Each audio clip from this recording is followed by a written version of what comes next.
The man behind one of the biggest financial collapses in crypto history just asked for a pardon. Sam Bankman-Fried, the former golden boy of crypto, now serving 25 years for fraud, has filed an application asking the president to let him walk free. Whether or not that pardon ever happens isn't really the point of this video.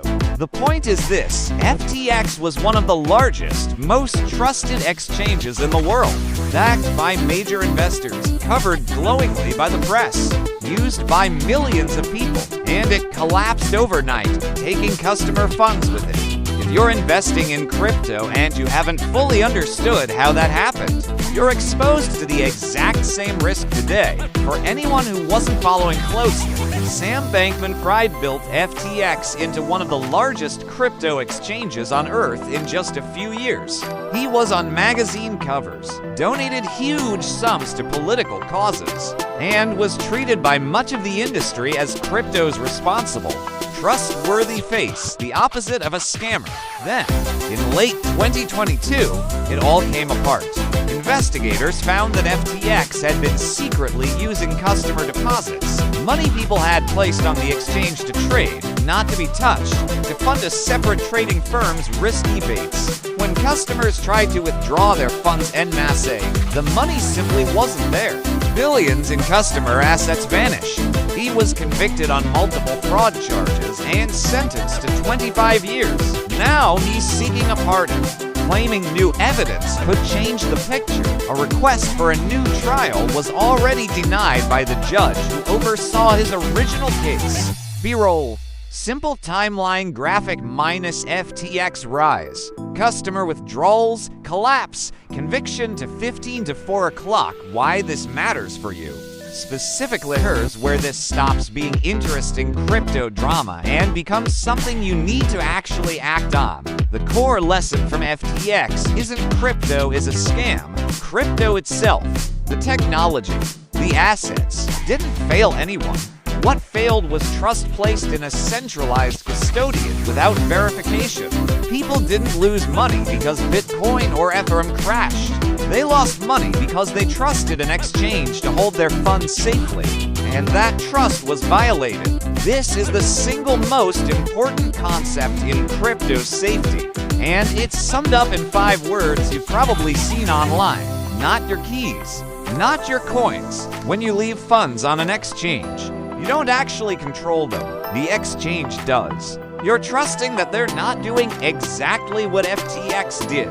Looking back, several signals were visible before FTX collapsed. They just weren't obvious to most people at the time. The exchange and its affiliated trading firm had blurry, intertwined finances that weren't independently audited the way they should have been. Leadership made bold public promises about safety and reserves that weren't independently verifiable. And the entire operation grew at a speed that outpaced any real regulatory oversight. None of these signs required insider knowledge. To notice, they required asking the right questions instead of assuming because something is popular, it's safe, everyone uses it is not the same as it's been verified. So what does this mean practically for you today? First, I never keep funds you're not actively trading on an exchange long term. Move significant holdings to a wallet you control, where you hold the private keys, not the platform. Second, diversify across platforms if you must use exchanges, rather than putting everything on one. If one fails, you haven't lost everything. Third, pay attention to regulatory standing. Licensed, regulated platforms face real consequences and oversight that unregulated ones simply don't. It's not a perfect guarantee, but it's a meaningfully different risk profile. Fourth, treat too good to be true stability claims with skepticism. FTX projected total confidence right up until the moment it collapsed. Calm marketing is not proof of safety.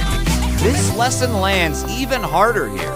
A huge number of Nigerian crypto users rely heavily on exchanges, often because banking restrictions push people toward exchange-based and peer-to-peer trading rather than self-custody options. That's understandable, but it also means a huge share of Nigerian crypto holdings sit exposed to exactly the kind of custodial risk that destroyed FTX customers. If an exchange you're using collapsed tomorrow, ask yourself honestly, would your funds be safe? Or would you be in the same position FTX customers were in, watching withdrawal requests fail with no recourse? That question alone should shake how much you keep on any single platform. Whether or not Bankman-Fried ever gets his pardon changes nothing about the lesson already paid for by FTX's customers. Trust in this space has to be earned through verification, not popularity, marketing, or charisma.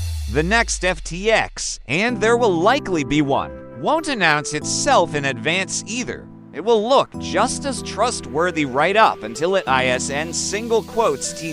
Your protection isn't predicting which platform fails next. It's never being so exposed to any single platform that it could take everything down with it. If this gave you a clearer picture of why exchange risk is real, not just a theory, subscribe.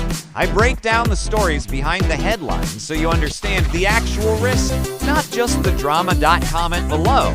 Do you keep your crypto on an exchange or in your own wallet? Let's see how this audience handles custody.